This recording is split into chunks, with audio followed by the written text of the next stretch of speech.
Welcome to the game show. My name is Peter Besaidnet and I will be your host tonight. Tonight's topic is food preservation and its effect on public health. Let's meet our contestants.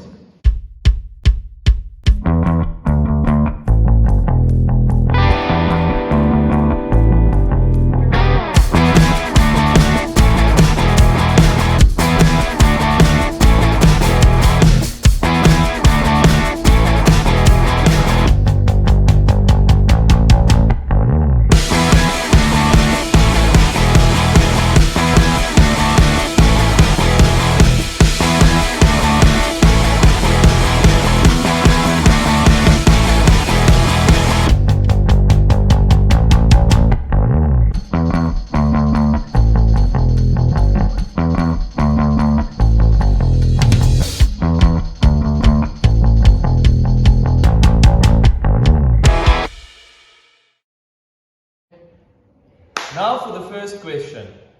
What is preservation of food? I know. Food preservation has been practiced for centuries.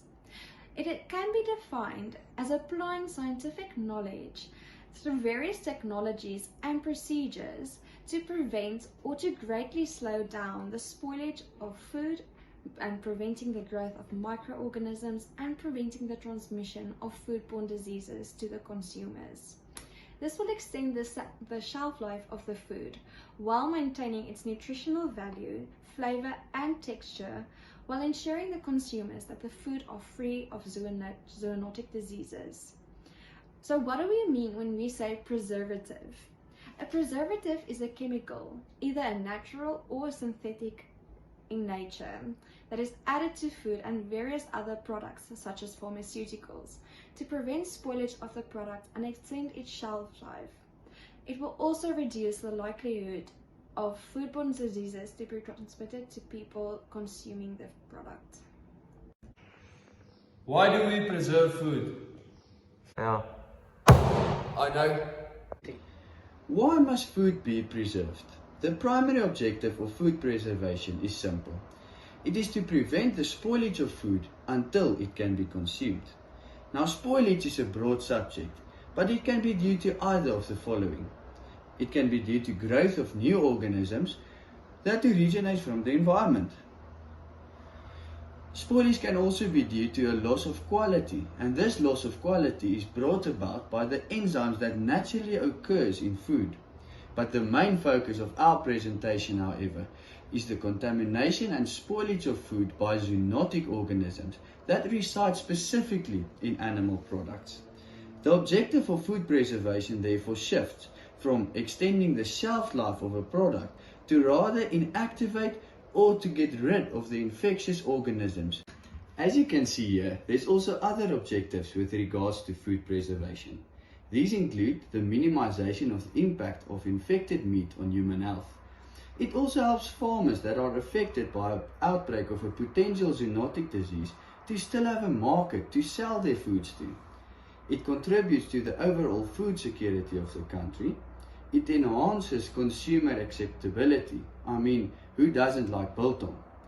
It has been proven to be more economic. And lastly, it produces value-added products with regards to nutrition, conveniency, and sensory properties. What methods can we use to preserve food? I know this one! Meat can be chilled for a few days to weeks and freezed for months, whereas milk can be chilled for a few days. Foods such as breads, cookies, jams and biltong last for months.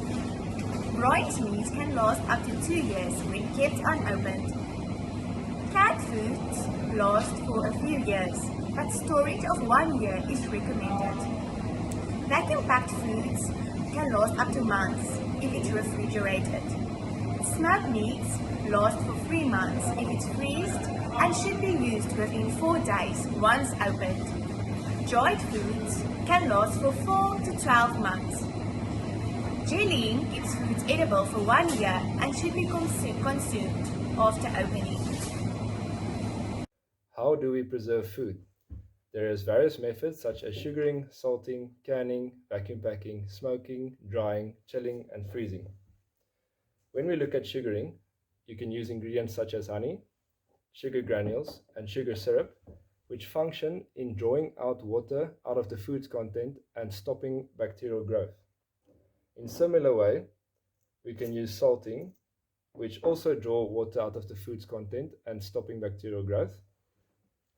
Then we have canning and vacuum packing, which works in a similar way to deprive the bacteria of oxygen and thus inhibiting growth. And in addition, we have smoking and drying, where smoking is an antimicrobial and an antioxidant, and drying reduces water activity and prevents bacterial growth. So additional preservation methods is chilling and freezing. Chilling is at 1 to 4 degrees, which will inhibit bacterial growth. And freezing is at -18 to -22 degrees, which will stop bacterial growth. The next one is a tough one. What foods can be preserved? Biltong!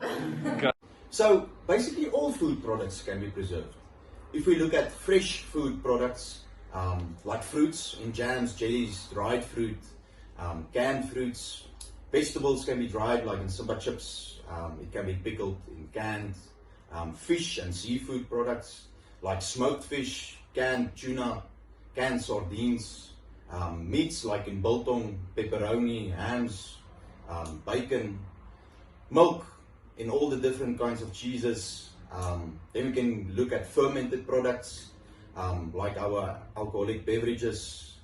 Beer can be made from hops, wine can be made from grapes, and spirits like vodka from potatoes.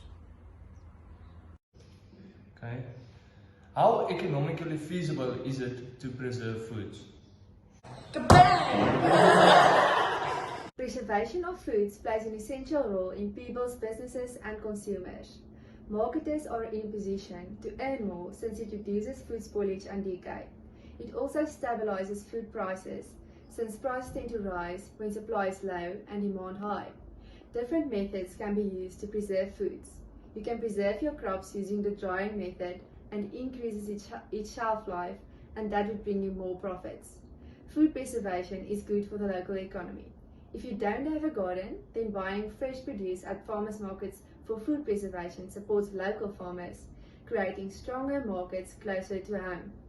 Food preservation is economically feasible because fewer pesticides and fertilizers are applied to croplands, less energy is required for commercial storage facilities, less fossil fuel is needed for transportation, food wastage is reduced, decreased production costs, and increased efficiency of food systems. Ka-ching-ching! What diseases can affect the public if foods are not preserved? The following is diseases that can occur if food is not preserved correctly: cysticercosis, salmonella, staphylococcus aureus, and botulism. Furthermore, the probiotic Lactobacillus fermentum is used in food preservation and can help prevent various diseases. Cysticercosis can be prevented by freezing meat at -18 degrees Celsius for 72 hours or at -10 degrees Celsius for 10 days. Salmonellosis and staphylococcus can be prevented by refrigerating foods immediately. The use of antimicrobials as a preservation method destroy or impede bacterial growth and therefore prevent botulism as well. Incidence of GIT and upper respiratory infections, cholesterol, and alcohol liver disease is reduced when treating food with microbials such as Lactobacillus fermentum. Listeriosis is prevented by pasteurizing milk and cooking meat. However, erysipelas can survive salting, pickling, smoking. It can survive up to 10 months under refrigeration. For 2 extra points, how do these diseases affect the public?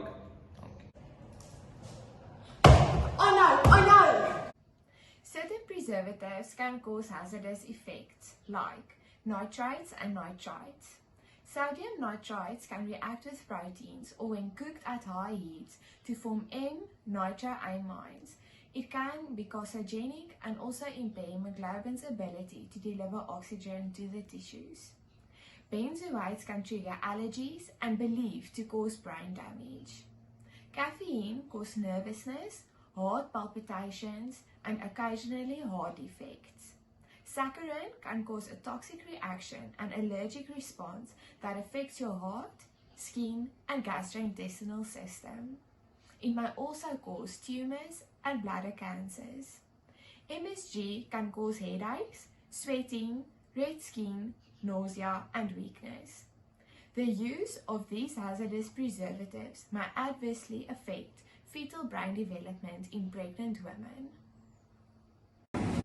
How sustainable is food preservation in the privileged communities?